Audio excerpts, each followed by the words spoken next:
Selamat pagi pemirsa, pelaksanaan pemilihan kepala daerah bukan sekedar ajang untuk mencari pemimpin di daerah.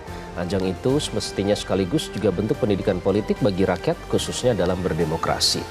Namun sejauh ini aktivitas pendidikan politik tersebut masih jauh panggang dari api. Alih-alih menciptakan pemimpin dan memperkuat demokrasi yang lebih berkualitas, ajang pemilihan kepala daerah itu masih diliputi oleh kehadiran calon tunggal di berbagai daerah. Pada Pilkada serentak 2024 ini misalnya, ada 41 daerah yang memiliki satu pasangan calon. Artinya mereka akan bertarung menghadapi kotak kosong. Inilah editorial Media Indonesia edisi Sabtu 14 September 2024 dengan tema Pilkada minus kompetisi nyata. Bersama saya Iqbal Himawan. Anda juga bisa berpartisipasi melalui telepon interaktif di 0215839900 nanti. Dan pagi ini telah hadir bersama saya anggota Dewan Redaksi Media Group, Kania Sutisnawinata. Mbak Kania, selamat pagi. Selamat pagi. Sehat Mbak Kania? Alhamdulillah. Kita tidak sedang berkompetisi, tapi kita sedang mengawal yang akan berkompetisi nanti. Iya, betul. Tapi kompetisi yang nyata ya? Yang nyata, sayangnya beberapa di antaranya harus berkompetisi dengan kotak kosong. Nah, itu nanti kita akan bahas lebih lanjut. Namun ada topik utama menjadi headline dalam Harian Media Indonesia kali ini yang bisa Anda simak melalui versi e-paper dari Media Indonesia. Yang pertama adalah Prabowo seleksi usulan nama. Nah, ini berbicara tentang nama calon kabinet yang katanya masih belum ditentukan meskipun tinggal menghitung hari. Jadi apa yang harus ditunjukkan oleh Prabowo dari jajaran kabinetnya memang benar-benar membantu Prabowo dalam program yang untuk rakyat, bahkan ya.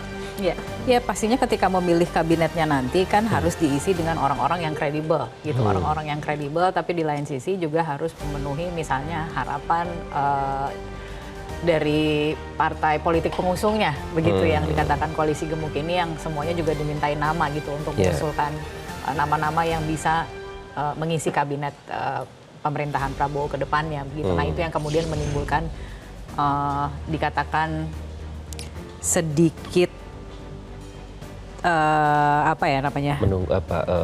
menunggu waktu atau gimana? Katanya zaken loh Mbak. Nanti menimbulkan ketidakpastian. Mohon maaf, ini menimbulkan fluktuasi dinamika begitu ya, karena memang dari sekian banyak nama yang diusung atau diusulkan dari parpol-parpol ini kemudian memang dikatakan ingin dipilih yang benar-benar profesional gitu, karena Prabowo mengatakan menginginkan kabinet zaken gitu yang diisi dengan ahli dan profesional gitu. Jadi itu yang membuat kemudian pengisian kabinet ini yang dikatakan akan ada 44 nama ya seperti itu ya, membuat dinamikanya itu menjadi fluktuatif karena yang dipilih itu adalah benar-benar yang ahli di bidangnya lah gitu, kurang lebih seperti itu. Tapi kemudian dari kalangan pengamat mengatakan itu jangan-jangan cuma gimmick aja gitu ya, karena bagaimana caranya bisa kemudian juga artinya dari partai-partai pendukungnya ini diakomodasi juga begitu ya, artinya mereka itu juga ingin berada dalam pemerintahan dan bagaimana cara mengawal pemerintahan ke depan adalah dengan menitipkan nama yang kemudian bisa mengisi posisi dalam kabinet gitulah, kurang lebih seperti itu, untuk menunjukkan bahwa pemerintahan ke depan ini akan didukung oleh koalisi yang memang dari sejak awal sudah mendukung gitu, dari sejak Pilpres. Kalau memang punya kapabilitas sebenarnya tidak apa-apa ya dari parpol ya, tapi tentu harus ada evaluasi dari menteri-menteri yang sebelumnya begitu ya. Betul, tapi yang paling diinginkan adalah dari Pak Jokowi kan juga kemudian mengatakan yang penting adalah menjaga stabilitas begitu ya, karena itu yang paling dibutuhkan. Jadi siapapun yang nanti akan dipilih agar menghindari kebijakan yang ekstrim dan juga kontroversial, dikatakan seperti itu. Baik, itu yang diharapkan nanti akan diumumkan 20 Oktober nanti biasanya. Nanti kita tidak tahu dengan cara apa, tapi menarik melihat nama-nama yang ada di situ. Kemudian ada juga yang kedua, ini topik utama menjadi headline pimpinan KPK. Saya harus agak, ini jenaka ini, lambat insaf katanya. Ini saya mengutip sedikit ya, karena ada keluhan dari salah satu pimpinan KPK soal harus berani oposisi, kemudian mengeluhkan perilaku koruptif dan bahkan ada sindiran terhadap Presiden Jokowi. Tapi menurut Ketua AM57 Plus Institute, ini heran kok baru setelah 9 tahun katanya. Jadi inilah yang disebut lambat insaf. Apa yang mau disoroti soal ini? Terlebih di masa-masa akhir jabatannya begitu ya. Jadi dikatakan oleh Ketua IM57 Plus Institute, Praswat Nugraha, mengatakan selamat datang Pak Alex di dunia waras dan akal sehat, katanya seperti itu ya. Ya pada intinya ini kemudian menjadi catatan kita semua begitu ya. Artinya tentunya apa yang disampaikan oleh Pak Alexander Marwata ini adalah untuk sebagai petuah kepada siapapun yang akan mengisi begitu jajaran KPK selanjutnya, karena memang sekarang ini dalam proses untuk memilih begitu ya kepemimpinan dari KPK ini, dan kalau kemudian dikatakan seperti itu kan agak sedikit lucu gitu ya. Kemudian ada juga dari Ketua KPK yang mengatakan sulit sekali untuk bertemu dengan presiden begitu ya, dikatakan seperti itu, yang kemudian oleh pengamat dikatakan juga itu kok agak aneh ya. Katanya lebih mudah ketemu ormas katanya. Iya, lebih mudah. Ketemu setahun sekali pada saat hari anti korupsi. Iya, gitu. Iya. Nah itu yang kemudian akhirnya menjadi pertanyaan juga begitu. Jangan-jangan memang nggak efektif kalau kepemimpinan KPK atau lembaga seperti KPK ini ada di bawah kendali eksekutif gitu ya. Itu yang kemudian juga disampaikan oleh para pengamat gitu. Tapi apapun itu dengan pemerintahan yang baru akan ditagih, katanya sudah ada sejumlah rencana presiden terpilih gitu yang dalam hal bagaimana meningkatkan pemberantasan korupsi di Indonesia, misalnya untuk meningkatkan penggunaan teknologi digital dan lain sebagainya begitu ya. Tapi apapun itu memang ya kita membutuhkan angin segar untuk memastikan bahwa ya KPK itu memang harus yang terdepan gitu dalam pemberantasan korupsi gitu. Jadi tidak harus selalu menginduk gitu kepada apa yang diinginkan oleh kepemimpinan eksekutif, which is sebenarnya juga dengan adanya revisi undang-undang KPK yang sebelumnya itu kan agak sumir ya.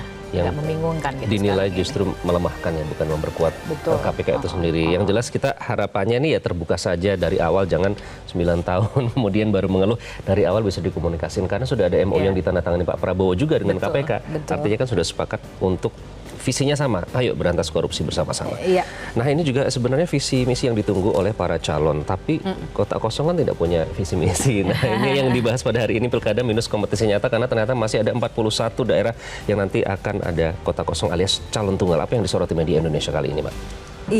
Karena ini yang kemudian ini fenomena ya dari setiap penyelenggaraan pilkada itu ternyata jumlah pasangan calon tunggal itu dari tahun ke tahun, dari setiap penyelenggaraan pilkada itu terus meningkat.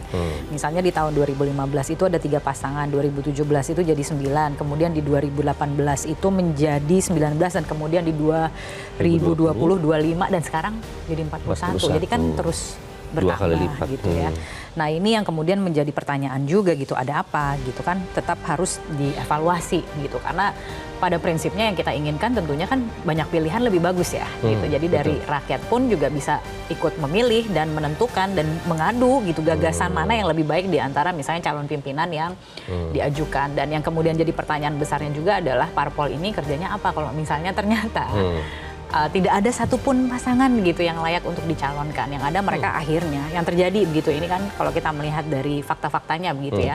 Dari 41 calon tunggal yang akan berkompetisi pada Pilkada 2024, 33 diantaranya itu petahana. Dan katanya dalam sejarahnya petahana ini agak susah untuk dikalahkan. Gitu. Jadi parpol-parpol itu akhirnya lebih baik sharing power gitu daripada mereka mengajukan pasangan sendiri gitu. Tapi kan itu akhirnya menjadi membuat akhirnya demokrasi jadi mundur gitu. Apalagi semakin banyak daerah yang ternyata memiliki calon tunggal seperti ini. Nanti kita akan bahas lebih lanjut, dan kami juga undang Anda nanti berpartisipasi melalui 0215839900. Dan itulah tema kita pada pagi hari ini, Pilkada minus kompetisi nyata.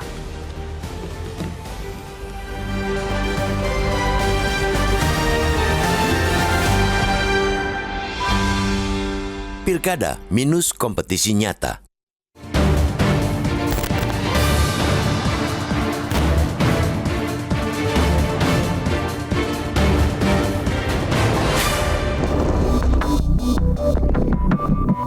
Pelaksanaan pemilihan kepala daerah atau pilkada bukan sekadar ajang untuk mencari pemimpin di daerah. Ajang itu semestinya sekaligus juga bentuk pendidikan politik bagi rakyat, khususnya dalam berdemokrasi. Namun sejauh ini, aktivitas pendidikan politik tersebut masih jauh panggang dari api. Alih-alih menciptakan pemimpin dan memperkuat demokrasi yang lebih berkualitas, ajang pemilihan kepala daerah itu masih diliputi oleh kehadiran calon tunggal di berbagai daerah. Pada Pilkada serentak 2024 ini misalnya, ada 41 daerah yang memiliki 1 pasangan calon. Artinya, mereka akan bertarung menghadapi kotak kosong. Kondisi itu jelas amat memprihatinkan, apalagi jumlah pasangan calon tunggal dari tahun ke tahun terus bertambah. Pada Pilkada 2015 misalnya, jumlah calon tunggal hanya 3 pasangan. Namun pada Pilkada 2017 jumlahnya meningkat menjadi 9 dan bertambah menjadi 19 pada 2018 dan bertambah lagi menjadi 25 pada 2020. Makin maraknya jumlah calon tunggal pada setiap penyelenggaraan pilkada tentu menimbulkan pertanyaan, masih layakkah ini disebut sebagai ajang pesta demokrasi? Fenomena semacam ini tentu harus jadi cermin bagi semua partai politik. Bukankah tugas dan kewajiban parpol salah satunya adalah menyiapkan dan menciptakan kader calon pemimpin, baik tingkat pusat maupun daerah? Maraknya calon tunggal pada pilkada tahun ini mengundang tanya di benak publik. Apa saja yang dikerjakan parpol selama ini? Atau jangan-jangan ada hal lain yang memperumit seorang calon kepala daerah untuk mengajukan diri? Apapun penyebabnya, fenomena semacam ini tidak boleh dibiarkan terus terjadi. Harus ada solusi agar kedaulatan rakyat dijunjung tinggi. Para stakeholder dari mulai Komisi Pemilihan Umum, partai politik, anggota parlemen maupun para pegiat demokrasi harus urun rembuk membahas persoalan ini. Keteguhan untuk menjadikan demokrasi kita sebagai jalan mewujudkan kedaulatan rakyat mesti jadi komitmen semuanya. Demokrasi harus diselamatkan dan dikembalikan kepada jati dirinya. Pilkada dengan calon tunggal jelas tidak boleh dibiarkan terus terjadi karena itu bertentangan dengan prinsip negara demokrasi. Rakyat sebagai pemegang hak suara harus punya pilihan untuk menentukan calon pemimpin di daerahnya. Mereka berhak menentukan pilihan, jangan cuma disodori satu pasangan, apalagi yang sudah jelas-jelas buruk kualitasnya dan tidak dikehendaki kehadirannya. Pilkada dengan calon tunggal tidak hanya merusak demokrasi, tapi juga mempermulus dominasi kartel politik.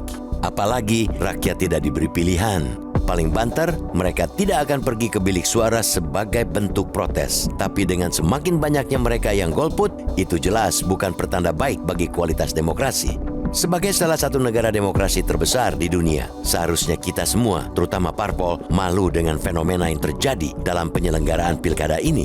Itu artinya mereka gagal memberi pendidikan politik kepada rakyat. Apalagi dalam Undang-Undang Nomor 2 Tahun 2008 tentang parpol, jelas-jelas disebutkan tujuan umum pendirian partai politik salah satunya adalah mengembangkan kehidupan demokrasi berdasarkan Pancasila dan menjunjung tinggi kedaulatan rakyat. Sementara itu, tujuan khususnya adalah meningkatkan partisipasi politik anggota dan masyarakat dalam rangka kegiatan politik dan pemerintahan. Suka atau tidak suka, harus tegas dikatakan, parpol ikut bertanggung jawab melahirkan fenomena maraknya calon tunggal dalam pilkada ini. Sekali lagi ditegaskan, pilkada bukan sekadar memilih calon kepala daerah, tapi juga ajang pertarungan gagasan. Bagaimana visi dan misi para kandidat dipertaruhkan untuk dapat menyelesaikan problem yang dihadapi masyarakat di daerah tersebut. Di situ dibutuhkan para calon pemimpin yang bernas, bukan dengan otak kosong, apalagi cuma kotak kosong.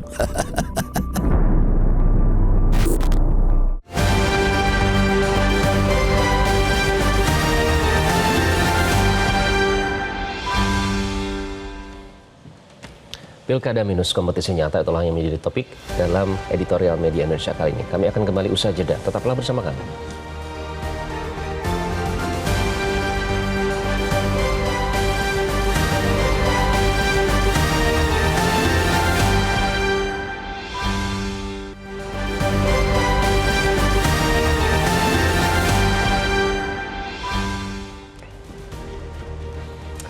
Anda kembali di editorial Media Indonesia, pemirsa. Pilkada minus kompetisi nyata itulah yang menjadi topik editorial kita pada pagi hari ini. Saatnya kami undang Anda untuk berpartisipasi melalui sambungan telepon.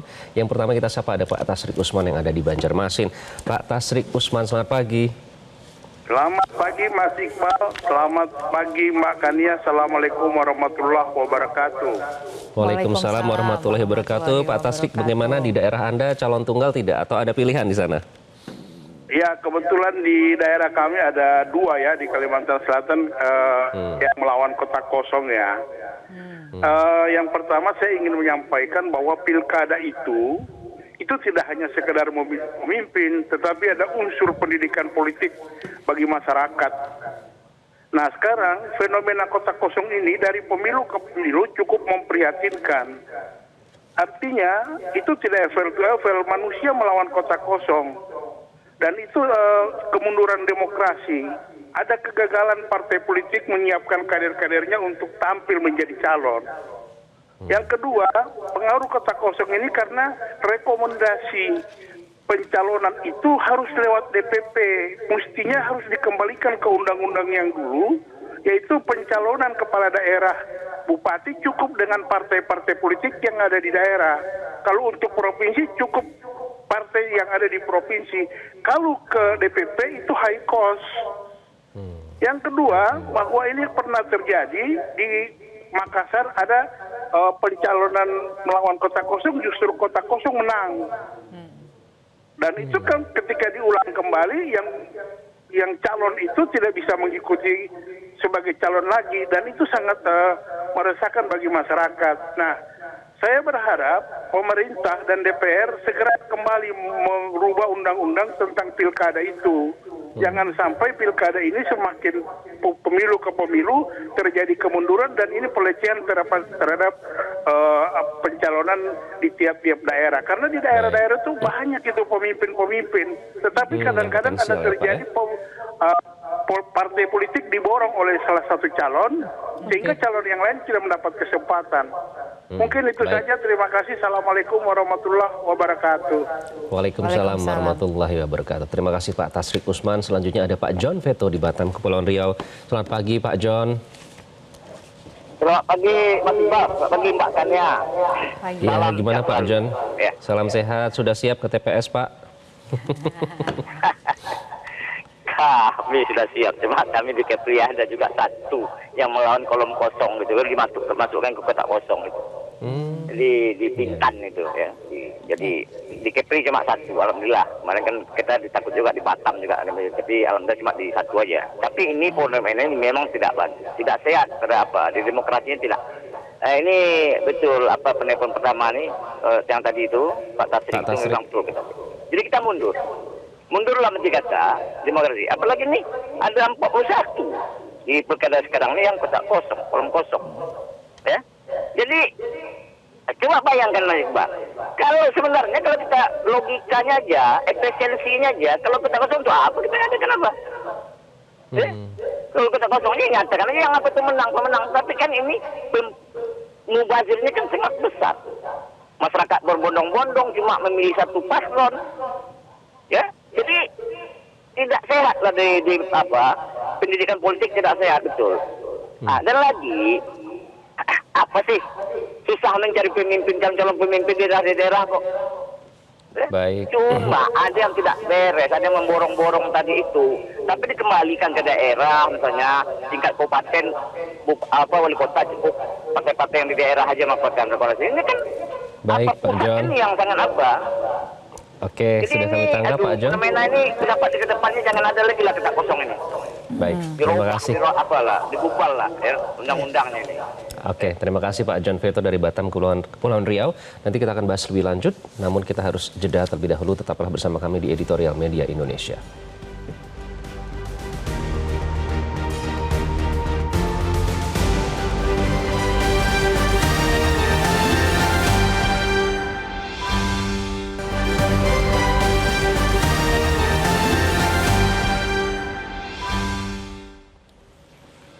Anda kembali di Editorial Media Indonesia, Mbak Kania. Jadi apa yang harus dilakukan ini sudah semakin dekat, tapi mau tidak mau ya inilah kenyataannya, masih banyak calon dengan kotak kosong.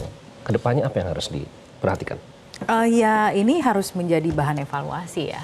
Tadi seperti yang disampaikan oleh Pak Tasrik bahwa kan di dalam ini kan ada unsur pendidikan politiknya juga. Pak John juga mengatakan seperti itu, begitu ya, bahwa yang terjadi sekarang ini dengan adanya fenomena kotak kosong itu adalah pelecehan terhadap demokrasi karena pilihannya menjadi terbatas, partisipasi publiknya mungkin saja juga jadi berkurang gitu karena masyarakat menjadi apatis, mungkin pilihan dari pasangan yang maju di pilkada itu tidak sesuai dengan hati nurani gitu, atau misalnya sesuai dengan aspirasi mereka. Jadi ada banyak faktor gitu yang membuat kemudian orang-orang mengatakan bahwa yang terjadi ini adalah sekarang kemunduran demokrasi, dan itu yang kemudian ke depan harus kita perbaiki gitu. Jangan sampai calon tunggalnya malah lebih banyak lagi gitu, karena kan seperti yang tadi kita lihat gitu dalam statistiknya dari setiap penyelenggaraan pilkada yang namanya calon tunggal itu kan selalu meningkat. Terutama gitu. Cermin bagi parpol juga ya.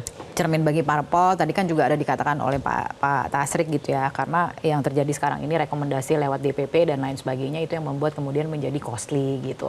Ada banyak faktor sih, tapi ada yang kemudian juga menggelitik buat saya untuk disampaikan adalah bahwa ini sebenarnya memalukan ya. Masa ada satu pasangan calon yang bisa borong sampai dengan 15 partai politik gitu, 18 partai politik. Apakah memang tidak ada kader-kader yang lebih baik katanya lagi? banyak yang potensial sebenarnya, tapi mereka susah untuk mendaftar. Ya itu, memang itu yang kemudian harus dievaluasi. Artinya ke depan jangan sampai, karena lagi-lagi catatannya ini kan membuat masyarakat itu menjadi apatis. Partisipasinya jadi justru menurun gitu. Padahal yang dalam penyelenggaraan pilkada, dalam politik, dalam demokrasi itu partisipasi publik itu menjadi sangat penting gitu. Nah, tapi kalau kemudian akhirnya malah menutup kemungkinan orang untuk dipilih dan memilih, nah itu kan kemunduran demokrasi jadinya. Oke, itu yang harus diperhatikan. Semoga ke depannya akan lebih banyak lagi atau berkurang lah ya calon tunggal dengan kota kosong. Masa sampai ada kampanye kota kosong atau coblos. Semua pasangan calon tidak baik. Terima kasih Mbak Kania. Dan pemirsa, sekali lagi ditegaskan, pilkada bukan sekedar memilih calon kepala daerah, tapi juga ajang pertarungan gagasan. Bagaimana visi dan misi para kandidat dipertaruhkan untuk dapat menyelesaikan problem yang dihadapi masyarakat di daerah tersebut. Disitulah dibutuhkan para calon pemimpin yang bernas, bukan dengan otak kosong. Apalagi cuma kota kosong. Terima kasih Anda sudah menyaksikan Editorial Media Indonesia. Saya Iqbal Imawan. Selalu jaga kesehatan Anda. Sampai jumpa.